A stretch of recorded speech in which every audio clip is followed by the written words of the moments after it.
Good morning, good afternoon, and good evening, everybody.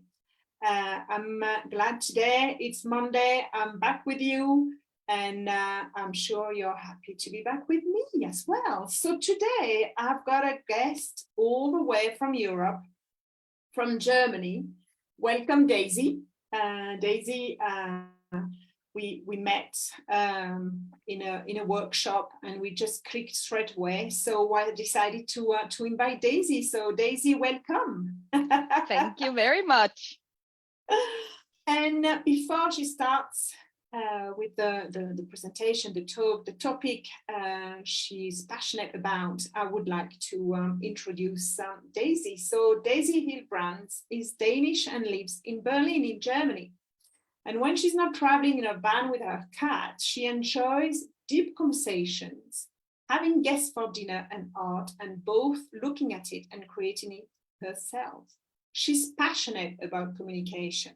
That's why she decided to set a transformative coaching practice to support individuals, teams, and organizations on their individual and shared path towards better interactions and effective collaboration.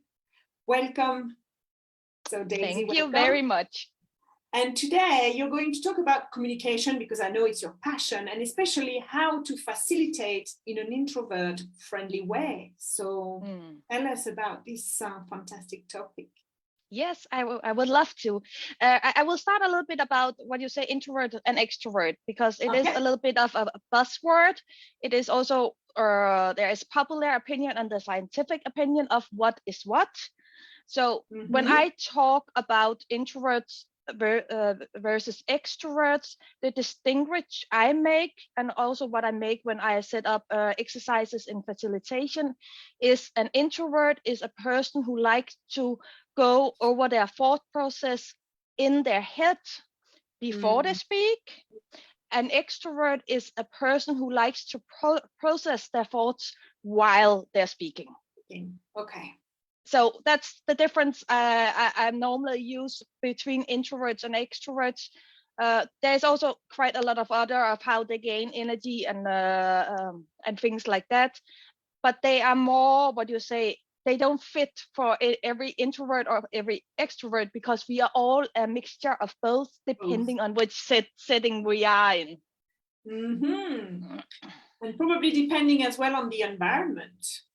Very much, and it's interesting because some of the recent research have looked into introverts versus extroverts, suggests that it's more what you say, a behavior trait you had than it is a personality trait. So it really depends on your setting, your environment, which people you are surrounded with, if you act introvert or extrovert. And that I find quite fascinating, also because introverts and extroverts, it is something a lot of people believe in and resonate with. Most people, if you ask them, they will have an opinion on if they are an introvert or an extrovert. That's true. So it's really something people can feel they can connect to. So normally, for example, if I have someone in a personal coaching and an individual coaching, and they express they are either, I always ask them to explain why they feel they are either. Also for me to have an understanding of what traits it is in themselves they see as introverts and extroverts, instead of just assuming I know what it is. Yeah, and the perception might be a bit wrong sometimes. I suppose we've been told one thing, or you're an introvert. Yeah, but in that situation, maybe someone in another situation would be an extrovert. Yeah, and one of the funny things is if you have a close group of friends, the one where there is the loudest in that group will often be the one where her co-workers would consider that person as an introvert. But now the person is just in an environment where they relax, they feel comfortable, they know they can speak up their mind, and suddenly all the words just comes out because they don't speak that much at the workplace. Do you think it's based on feeling happy and like the trust with the friends, as at work, for example, it's a bit like I'm careful about what I say, or because they don't speak up at all because they're not listened to? I think it's a combination of both things. And one of the things I also think is that makes a difference. Most people who identify as introvert will speak up and about a subject they are passionate about. Mm. So as long as you hit that one thing they really are passionate about, they will speak up and they will be very talkative, and they will, all the body language will come in and things like that. So I think what I would say, if you look at the widely used difference between introverts and extroverts, one of those things I have experienced that do resonate with most people who identify as one of the other is, for example, that introverts doesn't like small talks. They don't see the point of small chit chat. They want to have the deep conversation, and when they have the deep conversation, they are very engaged. Where quite a lot of people who see themselves as extroverts also enjoy the small talk, because it is an interaction, it is a connection. Yeah, different ways. Yeah. So, but like I said, when I do talk about facilitation of introverts, that is giving the room for, we can both have those who like to think before they speak, because their thought process is internal, and also have the room for those who need to speak out loudly to process their thoughts. And going to classic team building settings, it mostly favors the last part. And that's where I'm saying, hey, let's try to make a mixture who favors both. And one of the advantages I also see is, for example, if you have someone in a group that is shy, yes, then a lot of the exercises you will use, you will call introvert friendly, also works very well with with a shy person. So it also gives room for people who are a little bit of shy. And it also gives the room for that, not if you are in a group setting that is a few people who are dominating the whole conversation, that you do give the room to everybody to be heard. And I think that is very important, especially when we are talking about working with teams, that we do hear what everybody in the team has to say about a topic. Like in a meeting, for example. Yeah. I mean, that must be a challenge for the leader to actually conduct the meeting, because we are all different personalities, and as we say, as you said earlier, depending the environment, depending the other people they're with, or we are with, we tend to change. So sometimes we can be an introvert, sometimes we can be an extrovert, depending. So yeah, I mean, it's a big challenge for leaders, and yeah, it definitely is, and also it is already challenged to lead a meeting as a leader. So having to take this into account just add an extra layer into it. So what I'm normally saying is, if you want to hear from everybody, you need to make it possible to make room to hear from everybody. And that can be, for example, if you have a meeting, if you have it online, it's easier, because then you can, for example, work with a mirror board or something other online tool where people also can write their inputs. It means that those who like to think before they speak, they get the time while others talk to think and can write their inputs. That do require that the facilitator keep an eye on both those who are speaking, but also what's going on the board.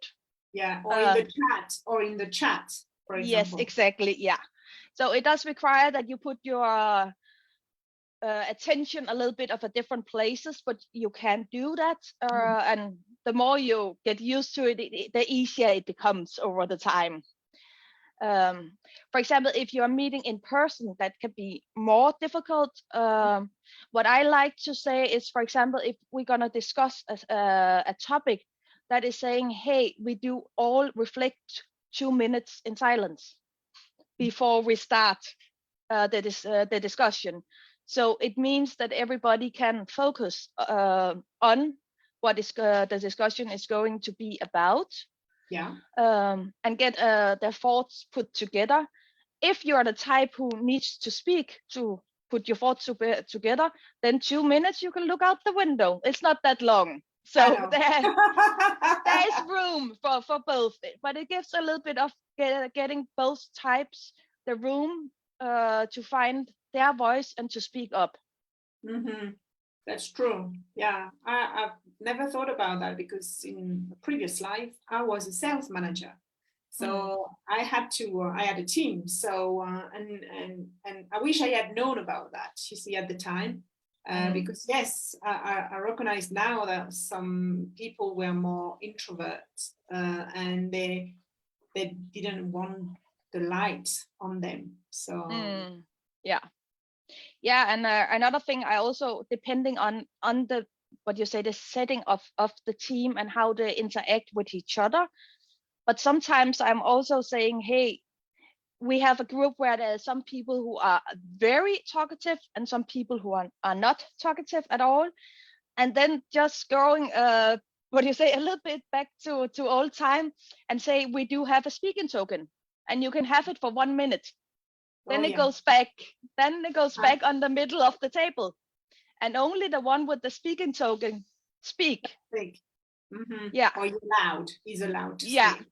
Yes, is allowed to speak. And it can feel a little bit awkward in the beginning, but what I have experienced is also when the awkwardness of it disappear, then people themselves see the value in that. In fact, keeping it short. But also that suddenly some co-workers, they're not used to speaking up, suddenly takes the token and start speaking, because they don't feel they have to interrupt to be heard. Yes. Oh yeah, that's good. But sometimes, I mean, we were in that workshop where we were told how to manage groups in a way, and that popcorn. Oh yeah. That popcorn technique, yes. which is like jumping from one person to informing the other person who will be next. Yeah. So, and that's, I suppose, for somebody who's shy, can be quite a challenge. Yeah. I don't like it. You can see that on me. I don't like the popcorn technique, but I also acknowledge that sometimes you do need to hear from everyone in a group. So for me, I either do it in 2 ways, depending. If it is in person, I say we take it from left to right around the table, because then everybody can see when it's their turn. Okay. So it's not that they suddenly will be called out. Yeah. And if it's online, I'm saying we take it in alphabetical order by name. Okay. Again, everybody can see when will it be my turn. I know who comes before me. I also know who comes after me. And also, for example, if you have either a person who is a little shy or feels stress in group setting, that popcorn technique, it can be very hard to remember who has said something. So you can also just be stressed all the time while you're saying something. You are stressed about, do I have to pick next? Who can I pick? Who hasn't been there? So saying we do it alphabetic, just take the stress out of that also. And maybe as well, some will be unmuted and will talk as we are doing now, and others will answer in the chat, for example. Yeah, so, exactly. Well, it's easier, of course, when it's virtual than when it's face to face. That's for sure. So Yeah, and also when you have big groups, then use the breakout rooms if it's visual. Get it down to smaller group. Let them interact to each other. If you want to have feedback from the smaller group, then say when you send them out 5 person in a group, the first thing you do is you choose one who speaks for the group. Yes. And normally one who is comfortable by speaking and sharing what they have talked about in the group will select themselves and say, hey, I can do that. And in that way, you can still capture what is discussed in the groups, in the big forum, but also you will capture it by someone who's comfortable about speaking in the big forum. And you can do the same in person, just putting people together in groups or in a meeting room, or send them outside for a walk or talk, whatever you like to do. True, yeah. Yeah, that's what I do as well with my play shops. I tend to put people in groups because some of them don't really want to share openly to everybody, but is willing to share with one person or two, or in small groups, so they don't feel overwhelmed. So yes. Yeah, definitely. So yeah. And also one of the things I do, and that's the same if it's in person or if it's online, I use an icebreaker who are triggering lovely memory. So right now, my favorite one is, what was your favorite candy as a kid? oh, wow. Because memory of senses and joyful memory, that will just lower your stress hormone. So if you are feeling a little bit, what is gonna go on today, a little bit unsure, or if you just don't feel, hey, I don't know anybody in this group, how can I speak up? Then just starting with a joyful memory will make everybody feel more relaxed. That's true.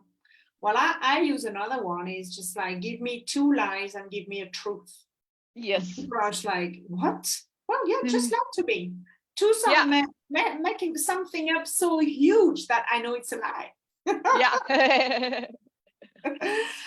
And something I want to do, because so far we haven't done it like physically, like in a room, is to use M&Ms, and for each color having a question. So at least they have a question and they can have a chocolate at the end or at the beginning. Yes. That can also be a tool. But I also, for example, I am the type in workshop, I encourage people to doodle. Because just that one of sitting and doodling on a paper also is a relaxing feeling to get. Yeah. Most people also listen more with more attention while they're doodling. So it just also makes sure that people stay focused on the workshop and don't let the thoughts wandering too much. And it's also a fun thing of people to connect on. That is also what I see, especially when I do it in person, that people are there like, oh, what is drawn all over there, and things like that. Exactly. And touching something as well. So yes. You're using different senses, like listening to your workshop, looking at and the paper and touching it. So yes. Yeah, that's great. So I know you're doing some workshops, and I know you love it. So virtual and physical as well. And what else can we do for somebody who is an introvert, for example? Like when you recruit somebody and you realize that to include them in the team, well, it's a bit difficult because they are an introvert. How do you facilitate that? Yeah, I will say it's giving them the space they need. Okay. Because that one of trying to push someone into a team or into a team spirit, or I'm not that big fan of that word, as you probably can bond, like a team bonding. Yeah. It doesn't work in my I don't believe it works. As soon as someone feel push, they will push back. That is how we all react. So give people the space, and if you feel, hey, this person is a little bit of an introvert, then make sure if you want to get to know the person better, you come yourself and don't ask them to present themselves on a team event, but invite them for a coffee chat with the different team members. So it will be one-on-one. They are meeting Yes. with people instead of they're meeting everybody in a big group. One go. Yeah. Okay. Yeah. Yeah. Or asking them what they want, because that's true, that as managers, to say, hey, come on, let's come and meet the team, and Yes. that can be daunting and scary for some people. Even just like remembering names, and just like huge. So good for an extrovert. So on a one-to-one, that's probably something to organize, and so they feel more comfortable as well, so they can express themselves, and and you can do both. You can say we go together to lunch as a team, but over the next 2 weeks, there's also booked one-to-one team member, because then again, you do what works for everybody. And perhaps the one-to-one will feel a little bit awkward, and for others, the lunch will feel a little bit awkward. But there will be a setting where you do feel you can connect in. Yes. Yeah. Having both options. Yeah. So, wow. Anything else to facilitate? Yeah, I will say I'm very much into play with the room, as I call it. So use the room you have, ask people to switch seats. We very often tend to sit next to those we talk the most with, and that's fine. But sometimes we do want in a workshop to have new perspective and things like that. So just asking every second to move 2 seats. That means you mix up the room, so you don't sit next to those you normally talk the most with. Changing your perspective by putting all the chairs away and make a walk or talk in a room. So have a little bit of a prompt they talk about, and when 2 minutes have gone, then clap your hands, sing, whatever you do, and say, find a new partner, go over the conversation again.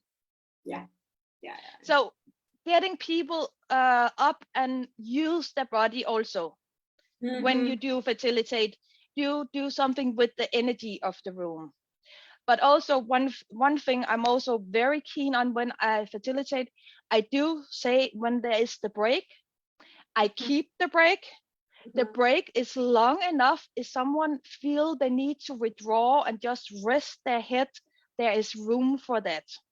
So I never put any activities in the breaks, because those who want to interact in the breaks, they will find each other. And those who want to go outside and get a little bit of quiet, they can do that.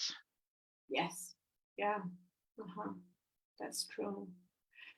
One question, Daisy, I mean, I know you deal with companies and individuals as well. And I mean, what's really daunting and scary for somebody who's introvert, I suppose, is like networking. You know, when you have to go, you open the door, so many eyes looking at you. Yes. Like I said, I do identify myself as an introvert, and perhaps it doesn't seem like that, but a little bit back to when you are in a subject you are passionate about, introverts will speak up. So you're in that situation now. You're so passionate. Yes, exactly. But for example, and that's also why I love the option there is now online. My networking is every time I connect with a new person on LinkedIn, I ask if they want to have a coffee chat. Okay. So I don't go to the big networking events because I feel awkward there. I don't know what to talk about. But booking half an hour with every new connection I make, that feels comfortable. I learn something about those people I connect with. I can remember them. I feel connected. And I also remember later on, if I talk to someone else about something, hey, I also talked to that person about that. Perhaps I should put those two together. Yeah. So I will say, find the setting who works for you as networking because there are different options. There's also what is it called, lunchclub.com, I think. So it is an online service. It's free, where you simply get mix with different professionals once a week for a lunch meeting. Oh, that's great. Yeah, so you do a little bit of a screening first. Which type of people would you like to talk to? What would you like to talk about? And then let's see, 4 days before, you get 3 matches, and then you can choose the one you would like to talk to. And then 4 days after, you have a lunch meeting together. That's great. That's a good way to do it, because you select the topic, you select the person, and there is like a pre-connection. Yeah, exactly. Yeah. So there is different ways than just what you say, the old classic networking of going to a network meeting and chit-chatting with a lot of people. So I will say, instead of if you can't find your way of being comfortable in those, then just accept that it's not you and find the other option there is for you to be comfortable in. Yeah, and it's true that now, I mean, with the pandemic, we had to work from home. So there is a different way of networking, or another way, I would say, because now things are opening up, and we can meet face to face. But it's true that there is this option as well to do it through different apps and websites. So and it's great, because look, we would have never met. So exactly, so that's great. I think leaders and should definitely change the way they communicate and adapt according to the personality of the people in the team. So yeah, definitely. And it can be hard in the beginning. It's always hard to change your communication. You have your patterns, you have your ways of communicating. But you will, as a leader of a team, if you manage to talk to everyone in your team, you will have a much more functional team. So the benefits of putting the effort into it is just, in my opinion, so big. So it's a little bit stupid of not doing it. I agree. I totally agree. I think before we were just like, okay, run the meeting and that's it. And I'm probably guilty of it as well, because I used to do it, and going around the table and just say, okay, what do you think? But I know that some people who are more dominant than others would interrupt or would just not respect the time and for the others in the team. So I think that's another thing. It's respect. Respecting their own different. And creating a space where there is trust and where people can open up when they feel like it, and freely and without judgment, because that's another thing. The judgment is a big thing for introverts. Definitely. And also, one of the things I said about team meetings are from the point of if you have a manager or a leader. Before you call for the meeting, is this for information, or is it for us to have a discussion together, to have a talk? If the meeting is only to inform your employees, do that by an email, or make it very clear before the meeting that this is only an information meeting. This is not a meeting for a discussion, for exchange of ideas. Also, so people are aware of what type of meeting do I go into, because if you haven't made that distinguish a lot of times, and you just want to give information and you get interrupted all the time because those in the meeting thinks we are here to have a discussion, you will get an imbalance in your meeting culture, and that imbalance will carry on to the next meeting and to the next meeting. So clear out any misunderstanding or miscommunication but what is the point of this meeting? Yeah, because if people think that it's a discussion, you will probably, or the leader will probably not, or will try to convey the message, but that the message won't be received. Exactly. The way he wants it. Yeah. So okay, wow. I know we are so it's not like we are complex, but we've got different qualities, and we just have to try to adjust according to the people in the meetings, the people we interact with, because we're all different. Definitely, yeah. And if you are brave as a leader, then you, after each meeting, ask for 1 to 5, how well did I spend your time? Because if you keep on getting 2s back, then perhaps you have to think about how you run the meetings. Definitely. Yeah. I remember when we had sales meeting with my sales director, my boss, she implemented a new technique where we would stand, right? So quick meetings, because you don't feel very comfortable standing up for an hour. So so that was just like 10 minutes max, and we will go around the room and just like, okay, that's it. So yeah, and there are different techniques to keep things short and precise, and also play around. There are so many different techniques out there, and so many different ways of doing it. And I'm still amazed how a lot of teams and company are keeping it to the very classic way. Then there is one people giving information and the rest are just listening. Yeah. Do you think it's because it's a lack of skills, or it's like not, or still this old-fashioned, I am the boss, you are my employees? I think it's mostly because of habit. Okay. That is how you have seen others do it. That's how, when you were a young employee before you became the manager, was how you saw, and you just adapt what is the culture.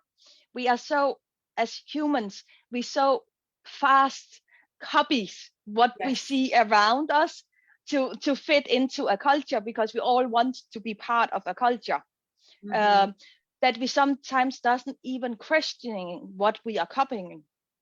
So just that one of thinking, how can I make this different? Can I try something new? And sometimes, yeah, it will be a mess. Definitely. Yeah. Or not being seen vulnerable as well, like another technique. I mean, depending on the philosophy as well of the company. If the philosophy is quite like old-fashioned, I suppose everything will be the same. So the leadership will be the same. Wow, that's so interesting how we communicate and how we can interact with each other. And improve the communication by just listening and looking a little bit. And it's an interesting for example exercise I like to make with teams is, for example, of if there is talking about information and discussion, if there is information that is to be given, then I ask for the information to be given, and then I ask afterwards each of the people who will listen to repeat what they heard. Well, that must be interesting. That is quite interesting sometimes, and it's not to catch people in not listening, because most people are listening, but it is sometimes you think you are very clear in your communication and people hear something completely different, or 2 people at the same have listened to the same person and also hear something completely different from what that person have said. So it's just to also put a light on that even though you think you are very clear in your communication, perhaps you are not clear in your communication to those who are listening. True. Yeah, but that's a good exercise for the leader. Mm-hmm. The leader is prepared to accept, because sometimes feedback, we don't like feedback, but I mean, if it's positive, that's fine. But when it's negative sometimes, but it's very constructive. So that's the way to do it. Yeah, and it does not only has to be the leader. I also have worked with team where it's standard on meeting that you ask out if you need help with something. Mm-hmm. If you have a deadline where you need help from your co-workers to meet the deadline or something, and there it's also as valuable to do this exercise also to see, can you communicate what you need help with? Do people really hear what you think you are saying? Yeah. So it does not only. It's not only one way. It's just like, okay, communicating what you need, because it's true that sometimes people don't want to ask for help. And as well, how the other person received the message and understood it. Yeah, and also, if, for example, if you have intercultural teams, then things can be very interesting suddenly. Also, on how we communicate together, and also what is okay to say to each other and what is not okay to say to each other. What our body language mean from culture to culture. When I talk about culture with teams, like I said, often people think culture goes across borders, but you yourself will have a different culture from your neighbor. Yeah.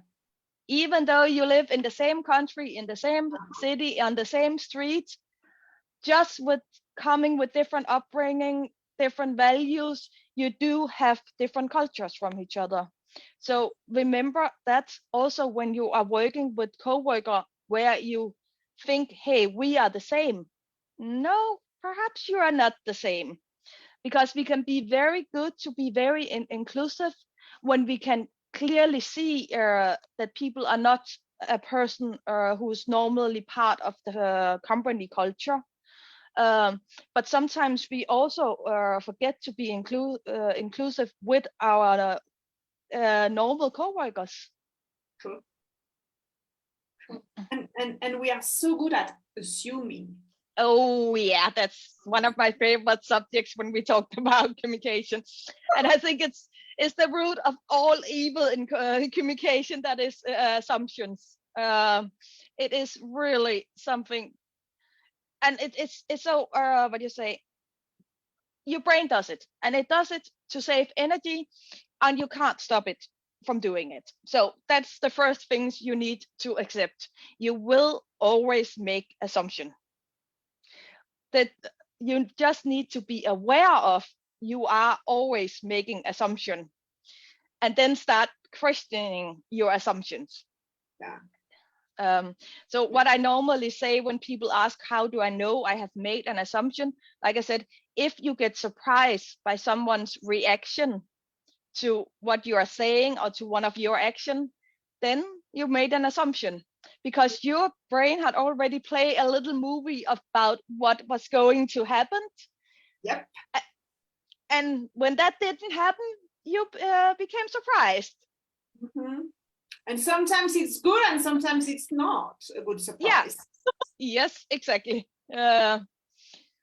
So instead of, I normally say the best way of getting rid of assumption is asking. True. So instead of saying, now I have trouble finding example. a good example.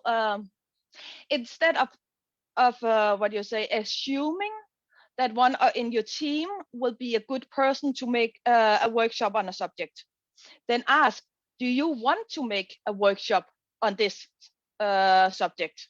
Yeah. Because then you can clarifying your in a way, by doing assumption we just create something which might happen or might never happen. So instead of keeping or staying in that space and having doubts, saying, oh, maybe yes, maybe not. Clarifying is the best way. It's just that, do you want to do that? Do you like doing that? Would you be passionate about it? So, Yeah. And also sometimes what you say, when you are in a team, you end doing something because you're good at it. That doesn't mean you like doing it. True.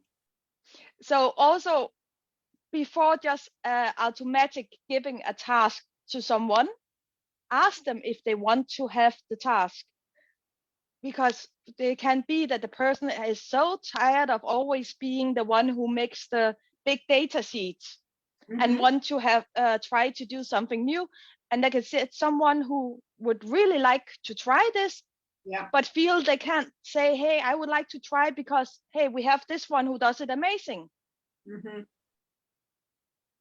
So just asking out more openly and say, hey, this is what is needed to be done.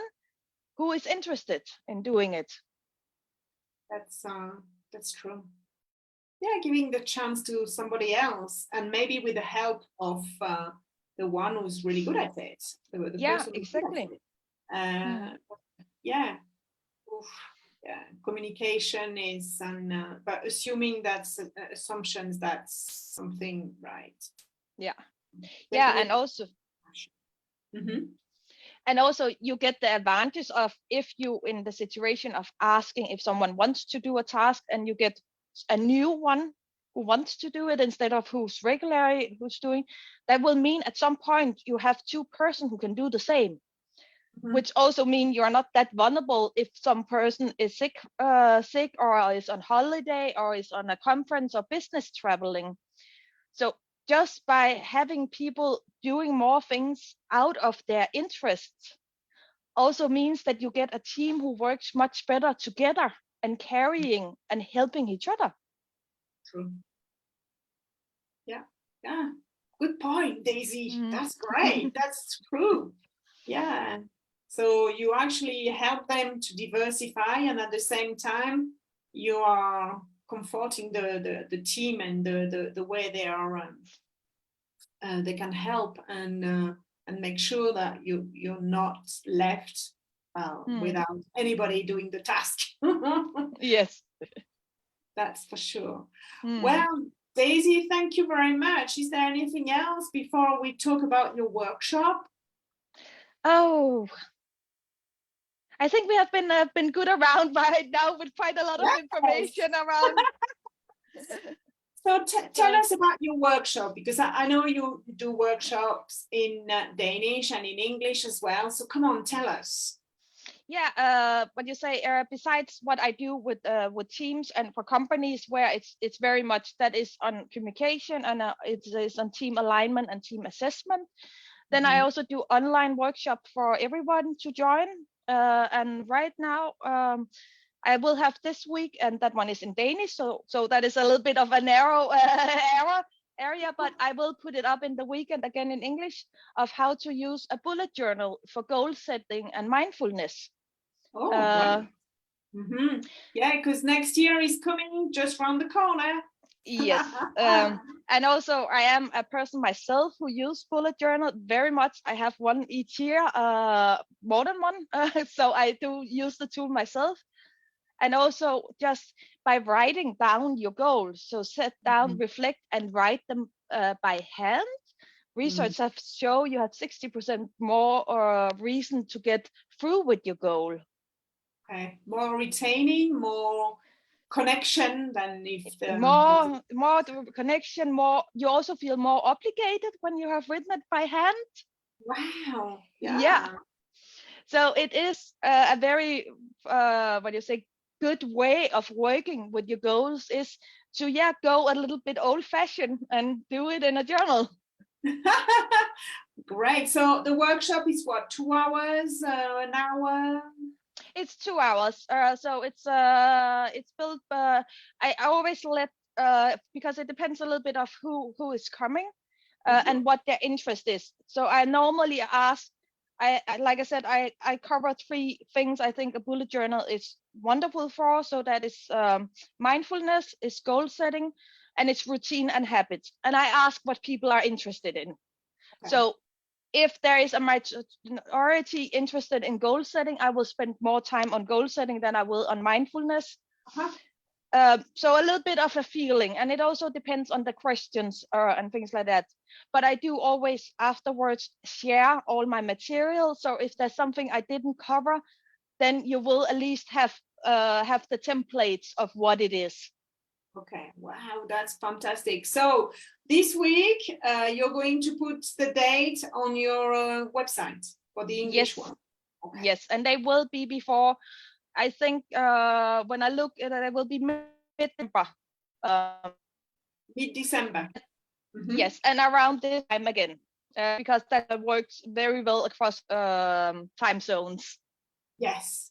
Okay, well, at least audience, I put Daisy's website in the description of the Facebook, and you can see by her name, her website, www.hilbrands.com. So if you want to join Daisy for the workshop, well, please check the website and get registered. So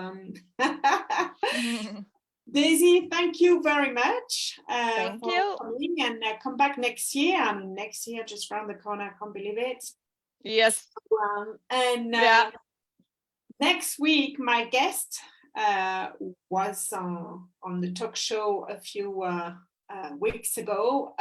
Will be Sandra Iteson-Sweetman, and she's going to talk about the gifts of imperfection. So if you haven't watched the previous talk shows, you've missed them. I know you've been busy. Well, you know that you can always look for my YouTube channel, which is Phoenix Coaching and Training. Just subscribe, click on that little bell, and you get all the notifications for the new ones. And you can go back and watch the old ones as well. So Daisy, thank you ever so much. And I wish you a good week, everybody, and see you next week.